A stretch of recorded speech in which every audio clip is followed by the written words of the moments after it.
In the savage world of our primal ancestors, where survival hung by a thread, the first fist was clenched. A raw instinct, a primal force, honed through countless generations into the disciplined might of ancient warriors, and now into the structured combat we recognize today. You've entered the Martial Historian, a journey through blood and sweat, a deep dive into the visceral roots of martial arts.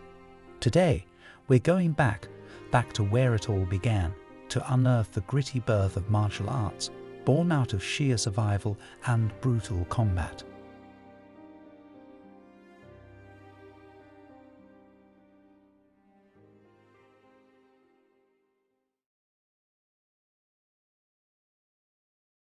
The genesis of martial arts is as old as humanity itself.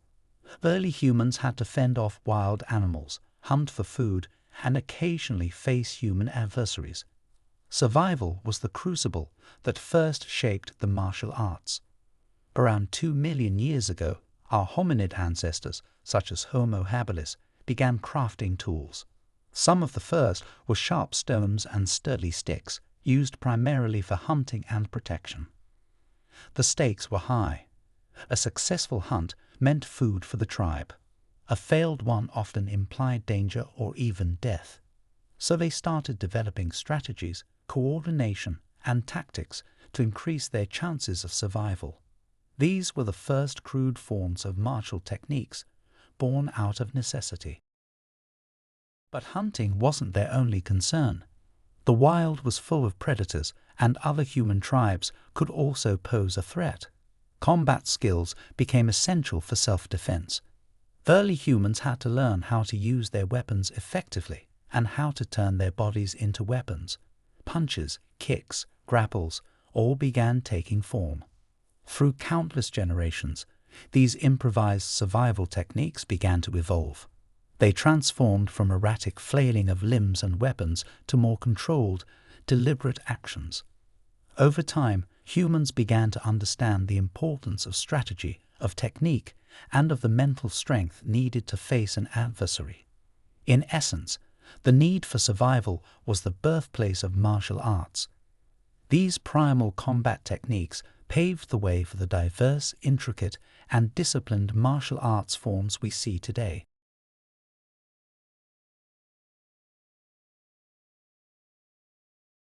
As societies formed and grew, so too did the need for organized combat. In ancient civilizations like Egypt, China, and Greece, martial arts started taking form not just as a means for survival, but as a method for warfare. In ancient Egypt, around 3000 BC, wall frescoes depict organized military training and combative sports. These sports were a form of martial training designed to turn their men into efficient warriors. Meanwhile, on the far side of Asia, around the same period, an early form of martial arts was taking shape. It was known as Jiu Dai, a form of wrestling that later evolved into what we know today as Chinese Kung Fu. At the heart of Western civilization, the Greeks developed pankration around the 7th century BC, an unforgiving blend of wrestling and boxing. It was the ultimate test of strength, skill, and endurance. A contest where almost everything was permitted, pankration would later inspire the modern sport of MMA. As societies flourished, martial arts evolved along with them. From the gladiatorial contests of ancient Rome, the archery and horseback skills of the Mongols, to the samurai arts in Japan, each civilization contributed to the vast tapestry of martial arts. The martial arts of these early civilizations were more than just a way to wage war or to defend oneself. They were integral parts of their cultures, reflections of their philosophies, and testaments to their indomitable spirit.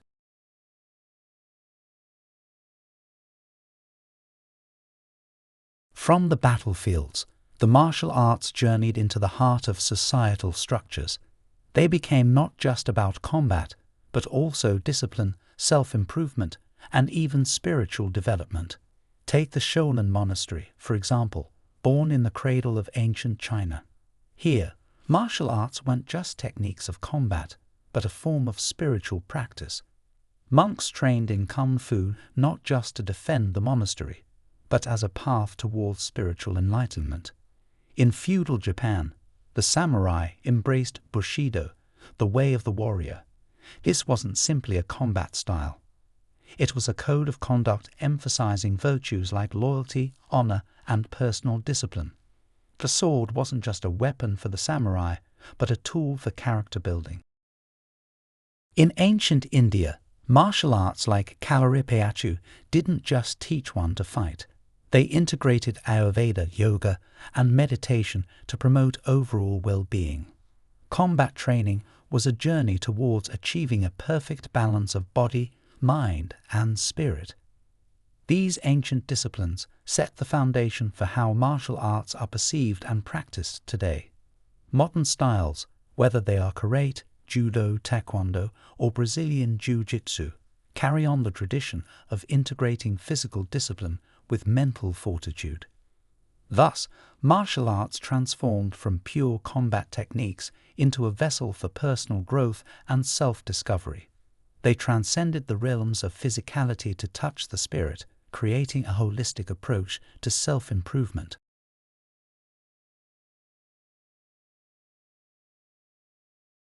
As centuries rolled on, martial arts spread and evolved. Different cultures developed unique styles, with emphasis varying from striking and grappling to weaponry and even healing techniques. In the 19th and 20th centuries, several new forms of martial arts began to emerge.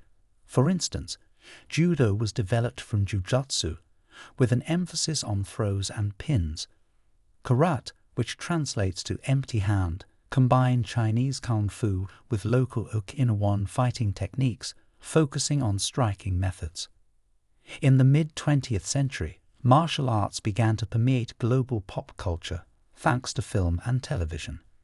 Bruce Lee, a name synonymous with martial arts, popularized Jeet Kune Do, his unique philosophy of fluid and adaptable combat. As we moved into the 21st century, the concept of mixed martial arts, or MMA, came into prominence.